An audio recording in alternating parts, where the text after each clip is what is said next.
নতুন এটা ইনফৰমেটিভ ভিডিঅ'লৈ সকলোকে স্বাগতম জনাইছো। আজিৰ টপিকটো হৈছে বিপিটি মানে বিএসসি ইন ফিজিঅথেৰাপি আৰু এটা তোমালোকৰ ফালৰ পৰা ৰিকুৱেষ্ট আছিল যে মই এই টপিকটোৰ ওপৰত ভিডিঅ' এটা বনাম। তো ফাৰ্ষ্ট কথা হ'ল যে এই কোৰ্সটো আমি কেৰিয়াৰ অপচন হিচাপত ল'ব পাৰো নে নাই। তো মই এক কথাত ক'ব যাওঁ যদি বৰ্তমান সময়ত এইটো কোৰ্স তোমালোকে বেষ্ট কেৰিয়াৰ অপচন হিচাপত ল'ব পাৰা। কাৰণ কিয় দিনক দিনে আমাৰ ভৰিৰ বিষ, হাতৰ বিষ, গলৰ বিষ, আঁঠুৰ বিষ এই বিষবিলাক বহুত বেছিয়ে হৈ যায় আছে আৰু হঠাৎকৈ কিছুমান মানুহৰ পেৰালাইচিছ হৈ যায়। তো তেনেকুৱা স্থলত মানুহবিলাকে মেডিচিন লৈ কেনে বিষ নোহোৱা কৰাতকৈ বেছিকৈ প্ৰিফাৰ কৰে ফিজিঅথেৰাপিষ্টৰ ওচৰত যোৱাটো। কাৰণ কিয় মেডিচিন আমি যিমানে ল'ম সিমানে আমাৰ ছাইড এফেক্টটো দিনে দিনে বাঢ়ি গৈ আছে।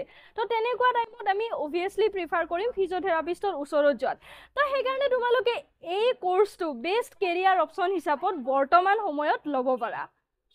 সো তোমালোকে এই কোৰ্সটো কৰাৰ পিছত hospital, educational institute, health institute, laboratories, rehabilitation centre এইবিলাকত তোমালোকে physiotherapist, chief physiotherapist, research assistant, lecturer, home care physiotherapist, sports physiotherapist, therapy manager হিচাপত তোমাৰ ধৰণৰ জবত তুমি জইন কৰিব পাৰা। এতিয়া এলিজিবিলিটি ক্ৰাইটেৰিয়া কথা ক্ৰাইটেৰিয়া আমি চবেই জানোৱে যে যিকোনো বৰ্ডৰ পৰাই তুমি 12 পাছ কৰা হ'ব লাগিব ছায়েন্স ষ্ট্ৰীমৰ পৰা আৰু মিনিমাম তোমাৰ 50% এটা থাকিলে ভাল। ইয়াৰ যিটো Srimanta Sankardev university and health ছায়েন্সৰ আণ্ডাৰত এণ্ট্ৰেঞ্চ এক্সাম হ'ব মানে 28 জুলাইত।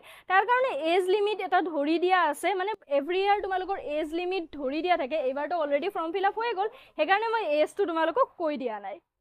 এক্সাম পেটাৰ্নৰ কথা এক্সাম তোমালোকৰ MCQ মানে মাল্টিপল চইচ কুৱেশ্যন আহিব আৰু চিলেবাছৰ যদি কথা কওঁ তেনেহ'লে তোমালোকে ফিজিক্স, কেমেষ্ট্ৰি, বায়'লজি আৰু ইংলিছ ফ'ল' কৰিব লাগিব।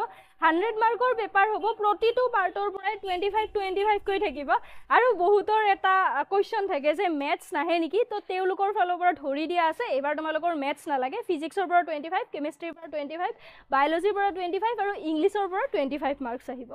তো কৰাৰ পিছত তোমালোকে স্কিল কমিউনিকেশ্যনৰ ওপৰত গুৰুত্ব দিব লাগিব, কাৰণ পেচেণ্টে তোমাৰ লগত কথা পাতি কেনে কমফৰ্ট ফিল কৰিব লাগিব। যদি চিলেবাছৰ কথা কওঁ তেনেহ'লে তোমালোকে ফাৰ্ষ্ট ইয়াৰত পাবা physiotherapy, biomechanics, sociology, orientation and physiotherapy, integrated seminars আৰু আছে কোৰ্সটোত, কিন্তু ভিডিঅ'টো বহুত বেছি দীঘল হৈ যাব সেইকাৰণে মই ইমান এটা ডিটেইলছত কৈ থকা নাই।